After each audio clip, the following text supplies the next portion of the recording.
सहनाववतु सहनो भुनक्तु सह वीर्यं करवावहै तेजस्विनावधीतमस्तु मा विद्विषावहै।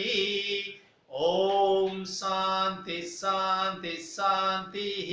हरि ओम श्री गुरुभ्यो नमः। हरि ओम। एक मिनिट।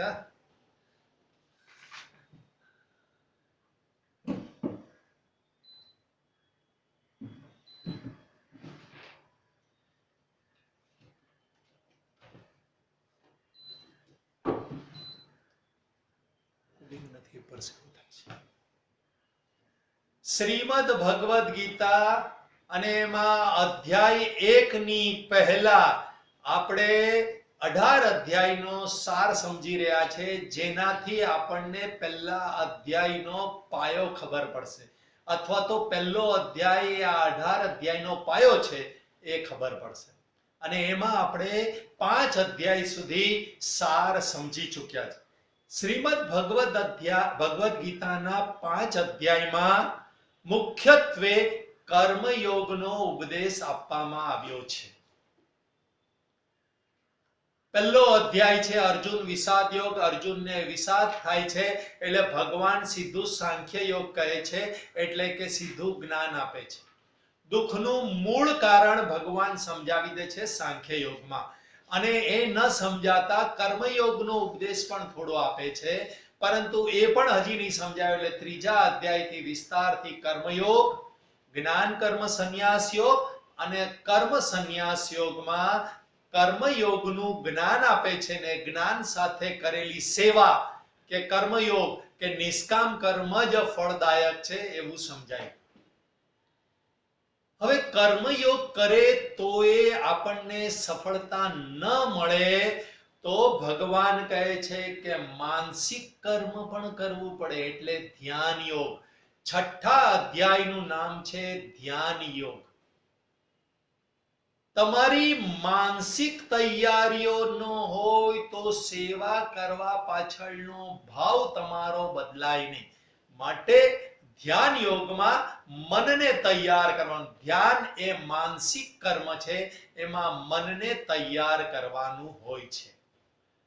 તો આ ધ્યાન યોગમાં 5 મુદ્દા છે, એક પછી એક મુદ્દા લેશું તો સમજાશે કે આ કડીબદ્ધ ઉપદેશ જઈ રહ્યો છે। આ ન સમજાય તો આ કર, આ ન સમજાય તો આ કર। એવી રીતે 12મા અધ્યાયમાં પણ આ જ વસ્તુ ભક્તના ચરિત્રમાં ભગવાને સમજાવી હતી। અને પછી અંતે કીધું શ્રેયો હિ જ્ઞાનમ અભ્યાસાત જ્ઞાનાત ધ્યાનમ વિશિષ્યતે ધ્યાનાત કર્મ ફલ ત્યાગ ત્યાગાત શાંતિરનંતરમ। આ એક પછી એક પગથી સમજાવી હતી। તો અહીંયા આગળ 5 મુખ્ય વિષય છે ધ્યાન યોગમાં। પહેલો વિષય છે કર્મયોગનો, જે આગળનો વિષય ચાલી રહ્યો છે, અને યોગારૂઢ એટલે કે જ્ઞાની ને મુક્ત પુરુષને અહીંયા યોગારૂઢ તરીકે નામ આપવામાં આવ્યું છે। યોગારૂઢ એટલે કે જ્ઞાની કે મુક્ત પુરુષના લક્ષણો કયા છે? તો કયા લક્ષણ છે? તો કે જે માણસ કર્મફળનો આશ્રય લીધા વિના, એટલે કર્મફળની ચિંતા કર્યા વિના કે કર્મફળ મળે તો જ હું કર્મ કરીશ એવા વિચાર વિના કર્તવ્ય કરે છે તે સંન્યાસી જ છે, તે કર્મયોગી બંને જ છે। બંને એને સંન્યાસી પણ કહેવાય। 5મા અધ્યાયમાં પણ કીધું જ્ઞેયસ્ય નિત્ય સંન્યાસી યો ન દ્વેષ્ટિ ન કાંક્ષતિ નિર્દ્વંદ્વો હિ મહાબાહો સુખમ બંધાત પ્રમુચ્યતે। સુખપૂર્વક બંધનમાંથી મુક્ત થઈ જાય। તો એ જ વસ્તુ કીધું અહીંયા, કર્મફળનો આશ્રય નહીં લેશે તો તું સંન્યાસી જ છે, તું કર્મયોગી છે, બંને છે। પરંતુ જે ખાલી કર્મકાંડ કરે છે, એટલે કે પૂજા વિધિ કરે, ઉત્સવોમાં યજ્ઞ યાગાદિ કરે, અને બીજો જે ક્રિયાઓ છોડી દીધી છે કે નહીં યાર ક્રિયા બધી બંધન રૂપ છે, એ બંને પતનને પામે છે। માટે મનમાંથી સંકલ્પનો ત્યાગ થઈ ગયો તે જ જ્ઞાની છે। મારા મનમાં મારા માટેના કોઈ સંકલ્પ નહીં, બધું જ સમાજ માટે કે પરમાત્મા ખુશ તેના માટે। સિમ્પલ ઉપદેશ છે. 1 થી 4 શ્લોકમાં આવો ઉપદેશ આપ્યો અને તે કર્મો કે ભોગમાં આસક્ત થતો નથી. આ પહેલો વિષય એમાં કીધો કે સંકલ્પનો ત્યાગ. બીજો વિષય છે પોતાનો ઉદ્ધાર પોતે જ કરી શકે. ઉદ્ધરે દાત્માનાત્માનમ નાત્મનમવસાદય આત્મેવ યાત્મનો બંધુ યાત્મેવ રિપુરાત્મના. તું તારો બંધુ છે એટલે કે મિત્ર છે અને તું તારો રિપુ છે. રિપુ એટલે શત્રુ છે. માટે ઉદ્ધાર કરવો ગુરુના હાથમાં, ઈશ્વરના હાથમાં, મા બાપના હાથમાં નથી. કૃષ્ણ પરમાત્મા ખુદ આવી જાય તો પણ દુર્યોધન પોતાનો ઉદ્ધાર કરી નહીં શક્યો. કે ધૃતરાષ્ટ્રની સભામાં બેઠેલા કોઈ પણ પોતાનો ઉદ્ધાર નહીં કરી શક્યા એક વિદુર સિવાય. માટે ભગવાન કહેવું પડે કે તું જ તારો ઉદ્ધાર કરી શકશે. હું તને ઉપદેશ આપી શકીશ, શાસ્ત્ર તને કેવું જીવન જીવવાનું કહી શકશે, પરંતુ જીવવાનું તો તારે છે, આચરણ તો તારે કરવાનું છે. માટે જ તું આચરણ નહીં કરીને તારો દુશ્મન થાય છે અને તું આચરણ કરીને તારો મિત્ર થાય છે. પોતે જ પોતાને પતનમાં નાખીને શત્રુ બને છે અને બીજો કોઈ આપણો મિત્ર કે શત્રુ નથી. ઉદ્ધાર મન અને ઇન્દ્રિયને જીતવાથી જ થાય છે. મન ચંગા તો કઠોત મેં ગંગા. મન જેનું શુદ્ધ, સ્થિર અને સૂક્ષ્મ છે એને અહીંયા જ બધું પ્રાપ્ત છે. શરીર આદિને જીતવું, આજે એકાદશી અપવાસ કર્યો એટલે શરીરને જીત્યું. જીભને જીતવા એકલાથી કામ નહીં થાય. શરીર આદિને જીતવું એટલે કે ઠંડી, ગરમી, સુખ, દુઃખ, માન, અપમાન માં શાંત રહે, તેના મનમાં પરમાત્મા સિવાય બીજું કંઈ જ નથી. એ જ સાચો સંન્યાસી છે. શરીર આદિ, શરીર, ઇન્દ્રિય, મન, બુદ્ધિ, ચિત્ત, અહંકાર, આ બધા પર આ દ્વંદ્વોની અસર થાય છે. 5મા અધ્યાયમાં કીધું એનો જ અહીંયા વર્ણન વિસ્તાર છે. કીધું ને મેં શ્લોક બોલો, જ્ઞેયસ નિત્ય સંન્યાસી યો ન દ્વેષ્ટિ ન કાંક્ષતિ નિર્દ્વંદ્વો, જે દ્વંદ્વ રહિત થઈ ગયો છે. જ્ઞાનીની પારાશીસી કહે છે તો કે એને સમલોષ્ટાસ્મ કાંચન. સમ છે શેમાં? લોષ્ટ એટલે માટીનો પિંડ, અસ્મ એટલે પથ્થર અને કાંચન એટલે કે સુવર્ણ. આ એને મન બધું સરખું છે, જેની દ્રષ્ટિમાં સમાન છે એ છે જ્ઞાની. રાકા અને બાકાની વાર્તા હતી અને એમાં પત્ની કહે છે કે ભાઈ તમે પથ્થરની માટીની ઉપર માટી શું કરવા નાખો છો? એ વાર્તા તમને બધાને જેને પણ ખબર હશે એ સમજી ગયા હશે કે સમદ્રષ્ટિ કોને કહેવાય. જે મિત્ર, શત્રુ, ઉદાસીન, દ્વેષી, બંધુ, ધર્માત્મા, પાપીમાં સમભાવ છે. નહીં ધર્માત્મા સારા, પાપીને તુચ્છારે નહીં. 5મા અધ્યાયમાં બીજો આવો જ શ્લોક છે, વિદ્યા વિનય સંપન્ને બ્રાહ્મણે ગવિ હસ્તિન સુની ચૈવ સ્વપાકે છે. અહીંયા સુરુત મિત્રાનામ ઉદાસીનો મધ્યસ્ય એવી રીતે વાત કરે છે. અને આવો સાધક કે આવો જ્ઞાની શું કરે છે? યોગી યુંજીત સતતમ.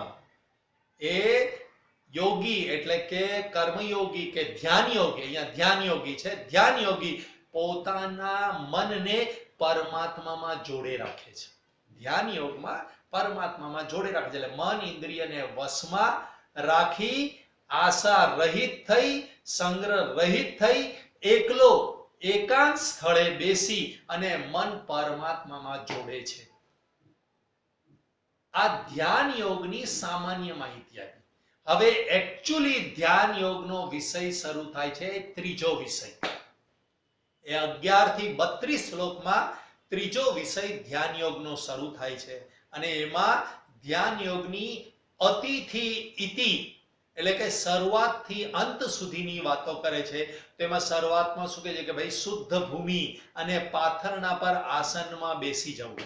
હું હમણાં કહું કે તમે સત્સંગ સાંભળવા બેસો તો તો એકાંત સ્થળ પર રૂમ બંધ કરી આસન પાથરી અને મોબાઈલની સામે બેસી જાઓ. એવી જ રીતે અહીંયા આગળ શુદ્ધ ભૂમિ પાથરણા પર આસન સ્થિર કરી, આસનમાં સ્થિર, આસને સ્થિર હોવું જોઈએ ને એમાં તમે બેઠેલા પણ સ્થિર હોવું જોઈએ. તો તમારું ચિત્ત અને ઇન્દ્રિય વશમાં રાખવામાં સરળતા પડશે, મનને એકાગ્ર કરી શકશો. અને આ એકાગ્ર શેના માટે કરવાનું? અંતઃકરણની શુદ્ધિ માટે યોગનો અભ્યાસ કરવો. એકાગ્ર કરી અને અંતઃકરણની શુદ્ધિ કરવી છે, યોગનો અભ્યાસ એટલે ધ્યાન યોગનો અભ્યાસ કરવો. હવે યોગનો અભ્યાસ કેવી રીતે થાય? તો આ બેઠક તો સમજી ગયા. પછી આ કાયા, મસ્તક અને ડોક ને ટટ્ટાર કરી સ્થિર થઈ નાકના અગ્રભાગમાં દ્રષ્ટિને ટેરવી, અન્ય દિશાઓમાં ન જોતા આંખ બંધ કરી દેવી. નિર્ભય બનીને શાંત થઈ અને મનને તું મારામાં જોડ એવું ભગવાને કીધું. એટલે કે પરમાત્મામાં જોડ, જેનાથી તને પરમ આનંદ રૂપ શાંતિ પ્રાપ્ત થશે. પરમ આનંદ અને શાંતિ પ્રાપ્ત થશે. હવે આ યોગ કોને સિદ્ધ ન થાય? આ બાહ્ય તૈયારીઓ કીધી, માનસિક તૈયારીઓ કીધી, આ બે તૈયારી કીધી. હવે આવો યોગ કોને સિદ્ધ ન થાય? એટલે કે આ શરૂઆતની પ્રાથમિકતા પણ કોને સિદ્ધ ન થાય? તો કે જે ખૂબ ખાનારો હોય કે જે બિલકુલ ન ખાનારો હોય એને પણ આ યોગ, ધ્યાન યોગ સિદ્ધ ન થાય. ધ્યાનમાં બેઠો હોય, અપવાસ કરીને બેઠો હોય તો પેટમાં ઉંદરડા દોડતા હોય તો ધ્યાન પેટમાં જ જાય, પરમાત્મામાં કેવી રીતે જાય? એટલે બહુ ખાનારો તો ઊંઘ આવી જાય, અને બહુ ન ખાવ, બિલકુલ ન ખાવ તો પેટ પર ધ્યાન જાય. ખૂબ ઊંઘનારો અને ઓછું ઊંઘનારાને પણ આ ધ્યાન યોગ સિદ્ધ ન થાય. કોને સિદ્ધ થાય? તો યુક્ત આહાર વિહારસ્ય યુક્ત ચેષ્ટસ્ય કર્મસુ યુક્ત સ્વપ્નાવબોધસ્ય યોગો ભવતિ દુઃખઃ. દુઃખ રહિતનો આ યોગ પ્રાપ્ત થાય. ઘણાની કમ્પ્લેન્ટ, સર 10 મિનિટે અમે બેસી નથી શકતા ધ્યાનમાં, શરીર દુખવા લાગે, કમર દુખવા લાગે. તો આ આગળ કીધું એવું હોવું જોઈએ, ખૂબ ખાતા હોવા જોઈએ, કાં તો ખૂબ ન ખાતા હોવા જોઈએ, ખૂબ ઊંઘતા હોવા જોઈએ, કાં તો ખૂબ ન ઊંઘતા હોવા જોઈએ, ઉજાગરા કરતા હોવા જોઈએ. આવું કંઈ પણ હોય તો જ તમે આસનની સિદ્ધિ ન થઈ હોય, પ્રાણાયામની સિદ્ધિ ન થઈ હોય તો ધ્યાન કરવા બેસો તો શરીરનો સાથ મળે નહીં. એટલે યુક્ત આહાર, યુક્ત વિહાર, યુક્ત કર્મ, યુક્ત સ્વપ્નાવબોધસ્ય એટલે નિદ્રા પણ, આ બધું બેલેન્સ હોવું જોઈએ. તો જ એને દુઃખ રહિત આ યોગ પ્રાપ્ત થાય. સંપૂર્ણ ચિત્ત ભોગોથી મુક્ત થયેલું હોય એને યોગ યુક્ત કહેવાય. જે આવે એનો આહાર કરે. કોઈ જોવા મળી ગયું તો એમાં કોઈ દ્વંદ્વ વિકાર નહીં, કોઈ ખાવા મળી ગયું તો એમાં પણ વિકાર નહીં કે બહુ ભાઈવું, વધારે આપો, નથી ભાવતું, નહીં મૂકતા, આવું કોઈ નહીં. જેટલું પેટ ભરાય એટલું ખાધું, બસ.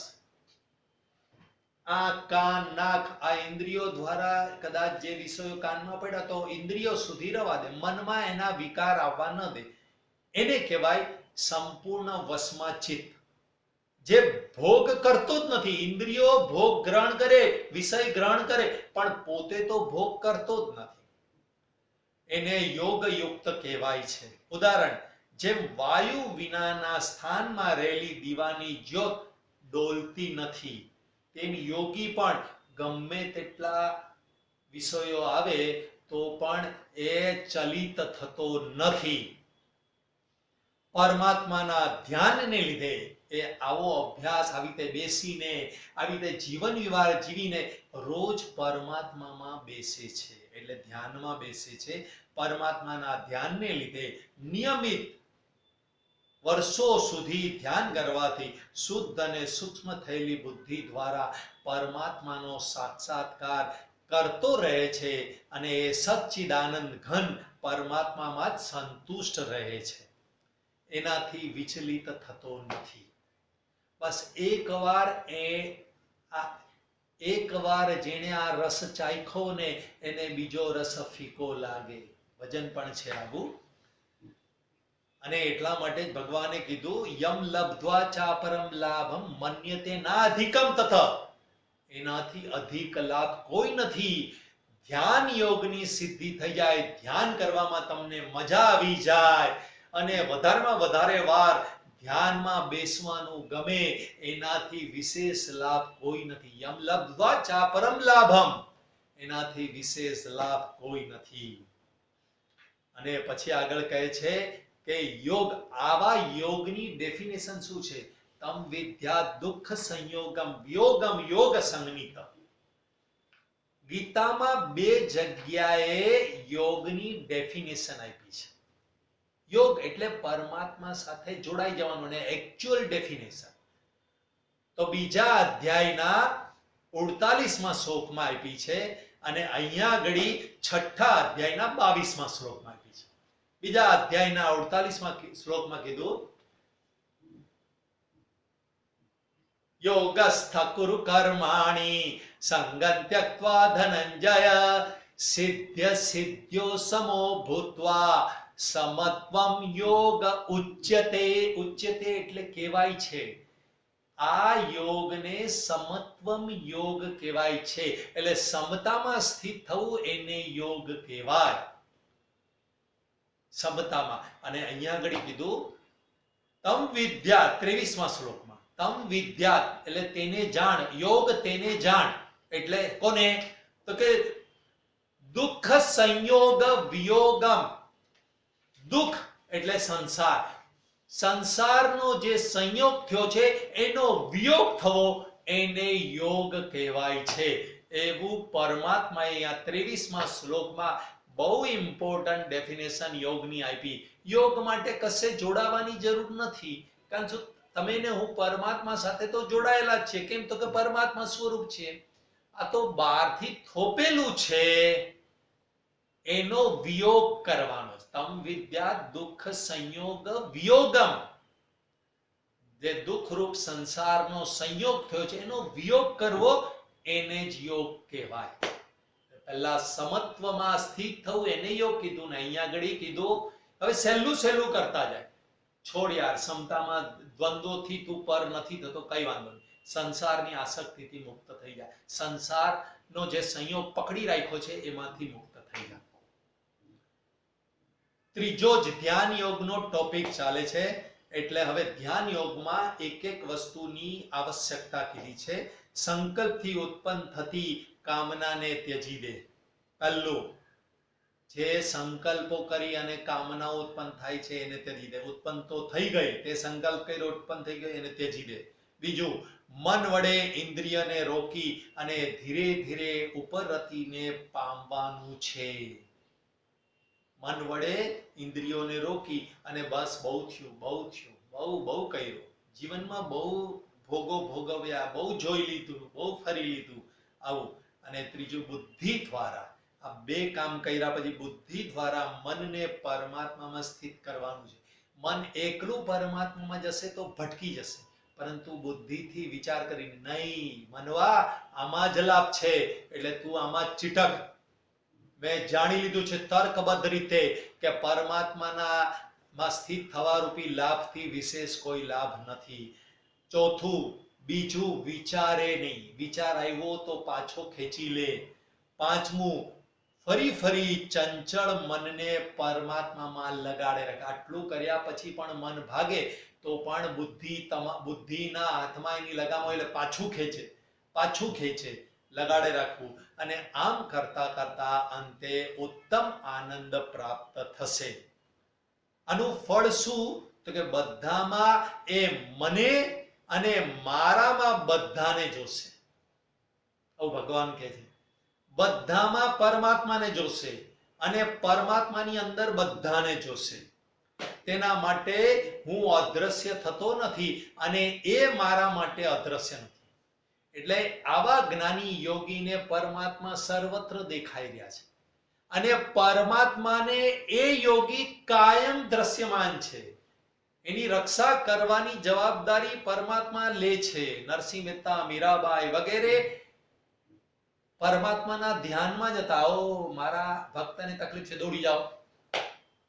એ અહીંયા આગળ કીધું કે એ મારા માટે અદ્રશ્ય રહેતો નથી અને હું એના માટે અદ્રશ્ય રહેતો નથી.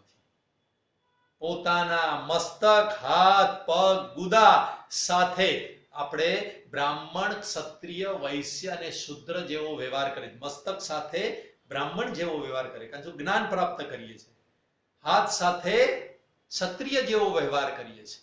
પગ સાથે વૈશ્ય જેવો વ્યવહાર કરીએ અને ગુદા સાથે અડીએ નહીં, શૂદ્ર જેવો વ્યવહાર કરીએ છીએ. છતાં પણ આ બધામાં પોતાનું પણું તો સમાન જ છે. હાથ પણ મારા છે, પગ પણ મારા છે, માથું પણ મારા છે. તેમ જ્ઞાની જગતની બધી વ્યક્તિઓમાં કે વસ્તુમાં સમાન ભાવે જુએ છે. જેવી સમાન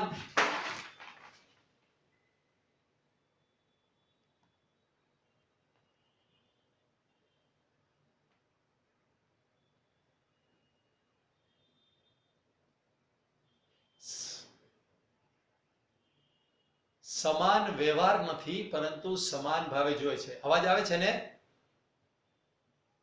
હા, ઓકે. સમાન ભાવે જોઈએ. જો બરાબર સમજો, સમાન વ્યવહાર નથી, સમાન ભાવ છે.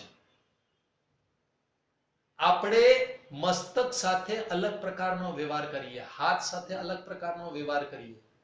માથાથી ખાઈએ નહીં પણ માથામાં જ્ઞાન પ્રાપ્ત કરીએ. હાથથી કોઈ વસ્તુને ઉપાડીએ, પગથી ન ઉપાડીએ. પગને જમીન પર જ રાખીએ, હાથને જમીન પર ન રાખીએ. જો જમીન પર અડી ગયા તો હાથ સાફ કરી નાખીએ. ગુદાને તો બિલકુલ અપવિત્ર જ ગણીએ. તો એવી જ રીતે આ જગતમાં બધાની સાથે વ્યવહાર કદાચ અલગ હોય પણ અંદર ભાવ તો એવો છે કે એ મારો જ છે. પણ આવી રીતે વોચમેન સાથે અલગ ભાવ, ઝાડુ ભાવ અલગ નહીં. આ પણ માણસ છે, એની અંદર આત્મ તત્વ છે, પરંતુ એ અત્યારે કર્મ જે કરી રહ્યો છે એ અપવિત્ર છે. એટલે દૂરથી આપણે એને કંઈ પણ વ્યવહાર કરીએ, પરંતુ તકલીફમાં હોય તો પૈસાની મદદ કે ભોજનની મદદ કે અનાજની મદદ તો કરીએ જ. કેમ તો કે મારાપણાનો ભાવ છે. પણ એને ઘરમાં રાખીને બેહાડીએ નહીં. બસ આવો ભાવ સરખો રાખીને વ્યવહાર એ રીતે કરવાનો. મનની અંદર દયાનો ભાવ તો ખરો કે કોઈ પણ વારી તકલીફમાં આવે તો મારે એને બરાબર સાચવવાનો છે. ચોથો ટોપિક આવે છે 6થા અધ્યાયમાં, મનના નિગ્રહનો વિષય. આટલું સમજાવ્યા પછી અર્જુનને તમારી જેમ જ પ્રશ્ન થયો. જો તમને પ્રશ્ન થાય જ નહીં, બહુ સારી નિશાની છે.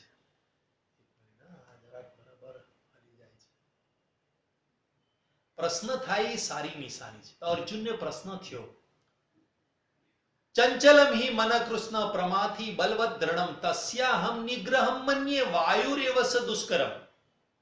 ત્યારે ભગવાન જવાબ આવે છે, અસંશયમ મહાભાવો મનો દુર્નિગ્રહમ ચલમ અભ્યાસેન તુ કૌંતેય વૈરાગ્યેન ચ ગુહ્યતે. અર્જુન કહે છે, તમે બધું સમજાવ્યું બરાબર છે, પરંતુ મારું મન બહુ ચંચળ છે, પ્રમાથી છે, દ્રઢવાન છે, વગેરે વગેરે. મને યાર એક વિષયમાં સ્થિર થવા દેતું નથી. તો ભગવાન કહે છે, વાત તો સાચી છે, એમ નકારતા નથી. અસંશયમ, એમાં કોઈ શંકા નથી, સાચી વાત છે. અને એનું વાત રિપીટ કરે, અસંશયમ મહાબાહો મનો દુર્નિગ્રહમ ચલમ. એને કંટ્રોલ કરવો અઘરો છે, કારણ શું? ચંચળ છે. પરંતુ અભ્યાસેન ત કૌંતેય વૈરાગ્યેન ચ ગુહ્યતે. એને વશમાં કરી શકાય છે, એને ગ્રહણ કરી શકાય છે, વશમાં કરવાનું શક્ય છે. અભ્યાસ કરે રાખ. બસ એ જ આ ધ્યાન યોગના અભ્યાસનું મહત્વ સમજાયું. આપણે બધા ધ્યાન યોગને મહત્વ નથી આપતા. આ ધ્યાન યોગનું મહત્વ સમજવાનું છે કે દિવસમાં હિન્દુ સંસ્કૃતિમાં જન્મેલા લોકોએ ધ્યાન કરવું જોઈએ. દિવસમાં એક વારથી શરૂ કરો અને 3 વાર દિવસમાં ધ્યાન કરવું જોઈએ. અને ધ્યાનમાં જે પણ સારું સાંભળેલું હોય એને યાદ કરો. તમારા ઈષ્ટદેવની લીલાને યાદ કરો, જે પણ આવે, પરંતુ સંસાર સિવાય બીજી બધી વસ્તુને યાદ કરો. અને એટલા માટે જ ભગવાને અહીંયા આપ્યો, તું અભ્યાસ કર. એને આને અભ્યાસ કહેવાય. નિયમિત કરવું એને અભ્યાસ કહેવાય. અને વૈરાગ્યને પ્રાપ્ત થાય. છોડો, અડધો કલાક બધું મૂકો બાજુ પર, મારે ધ્યાન કરવું છે. છોડો યાર બધું હરવા ફરવાનું ને બધું, મારે ગીતાના વર્ગો લેવાના, છોડો બધું યાર, આ મારે માતૃભાષાની સેવા કરવી છે. આવું વૈરાગ્ય પ્રાપ્ત, અને વૈરાગ્ય કહેવાય. તો તું છોડવાનું ચાલુ રાખ અને બીજું અભ્યાસ કરવાનું ચાલુ રાખ. બસ આનાથી તું સફળ થઈ જશે. આવો ચોથો વિષય મનના નિગ્રહનો કીધો. અને પાંચમો વિષય યોગ ભ્રષ્ટ પુરુષની ગતિ અને ધ્યાન યોગીની મહિમા. ઘણાને પ્રશ્ન થાય કે યાર અમે મોડું ચાલુ કર્યું છે અને હવે અમે સંસારના સુખને છોડીએ છીએ અને પરમાત્મા પ્રાપ્ત ન થાય તો અમે તો બંને બાજુથી લટકી જઈએ. કારણ નવું ચાલુ કર્યું એટલે ત્રાસ તો પડે, ધ્યાન કરવાનો, સેવા કરવાનો, પૂજા પાઠ કરવાનો, બધી સાધના કરવાનો ત્રાસ તો પડે અને ભોગો છોડવા પડે. તો સંસારના ભોગ ધન ને બાજુ પર મૂકવું પડે ને આ સાધના કરવી પડે અને પરમાત્મા પ્રાપ્ત નહીં થયા તો તમે તો બાવાના બેવ બગડે. બાવા બનવા ગયા પણ બંને નહીં મળ્યા. એને કહેવાય યોગ ભ્રષ્ટ આત્મા. અર્જુન કહે છે કે જે યોગમાં શ્રદ્ધા તો વધારે છે પરંતુ સંયમી નથી, પ્રયત્ન કરે છે અને મૃત્યુને પામ્યો તો તેની સી ગતિ થશે. મેં તમને સમજાવ્યું એ જ પ્રશ્ન અર્જુને પૂછ્યો. શું એ બેવ બાજુથી ભ્રષ્ટ થઈ જશે? કારણ બધું છોડી દીધું છે પણ પરમાત્મા પ્રાપ્ત નથી થયા. સત્સંગ કરે છે અને ભોગ છોડી દીધો છે તો યતો ભ્રષ્ટ તતો ભ્રષ્ટ થશે નહીં. ભગવાન કહે ના, એવા માણસનો ન તો આ લોકમાં વિનાશ કે અપકીર્તિ કે થશે કે પરલોક પણ બગડશે, દુર્ગતિ નથી થતી. એવા યોગ ભ્રષ્ટ પુણ્યશાળી સ્વર્ગમાં નિવાસ કરી અને ધનવાનોના ઘરે જન્મે છે. શુચિનામ શ્રીમંતામ ગેહે યોગ ભ્રષ્ટો ભી જાયતે અથવા યોગીનામ કુલે ભવતી ધીમતા. અથવા કા તો પૈસાદારના ઘરે જન્મ લેશે અથવા તો યોગીનામ કુલે ભવતી ધીમતા, અથવા તો જે ઘરમાં યોગ સાધનાઓ થતી હોય ને એ ઘરમાં જન્મ લેશે. પૈસાદારના ઘરમાં જન્મ લેવાથી શું થાય? પૈસાની ચિંતા ન હોય એટલે એ સાધના કરી શકે. અને યોગીને ત્યાં જન્મે એટલે યાર આમે વૈરાગ્ય આવી જાય કે સંસારનું કઈ વસ્તુ મને મળતી નથી, એની કરતા આ બાપા જે કરે છે એ પ્રમાણે હું કરવા લાગુ, સાધનાઓ કરવા લાગુ. એટલે આ બે રીતે એનું કલ્યાણ થાય છે. અનેક જન્મોના સંસ્કારના બળે આ જન્મે સંસિદ્ધિ પામી તત્કાલ પરમ ગતિને પામે છે. તમે બધા યોગ ભ્રષ્ટ આત્મા છો. આ ભગવાન આ 6થા અધ્યાયમાં સમજાવે છે. કેમ તો કે તમને ગીતા સાંભળવી, વાંચવી, શીખવવી ગમે છે એટલે ગત જન્મની સાધના અધૂરી હતી, આ જન્મે કોઈ પણ ઉંમરે ચાલુ કરી. પરંતુ યોગ ભ્રષ્ટ હોય એને જ આ બધામાં રસ પડે. બાકી તમે તમારી બેનપણીઓને કહેજો આપણું કામ નહીં યાર, કાં તો ભૂલથી એકવાર આવી જાય બીજી વાર આવે છે નહીં. યોગ ભ્રષ્ટ હોય એ જ ટકી રહે. માટે જ ભગવાન અંતે કહે છે માટે તું યોગી બન, એટલે કે ધ્યાન યોગી બન. કારણ તપસ્વી, શાસ્ત્રજ્ઞ, સકામીથી ધ્યાન યોગી શ્રેષ્ઠ છે. માટે તું યોગી થા, માટે શ્રદ્ધાથી યોગી બનવા માટે પ્રયત્ન કર. તસ્માદ યોગી ભવાર્જુન. અહીંયા ઘડી 6થો અધ્યાય પૂરો થાય છે સારમાં. આવતા વખતે આપણે 7મો અધ્યાય, 8મો અધ્યાય, ભગવાનની તમારા બધા પર કૃપા હશે કે આપણને આ સાર પણ સારામાં સારી રીતે સમજાય એવી રીતે બધું ગોઠવીને આપે છે ભગવાન. તો એનો હંમેશા આપણે લાભ લેશું એવી આપણે ઈચ્છા રાખીએ. તો અહીંયા ઘડી આપણે પ્રાર્થના નથી કરતા, કારણ અહીંયા ઘડી નિષ્કામ કર્મનો હવે વાતો કરવાની છે. માટે અહીંયા બેઠેલા બધા જ સાધકને વિનંતી કે 20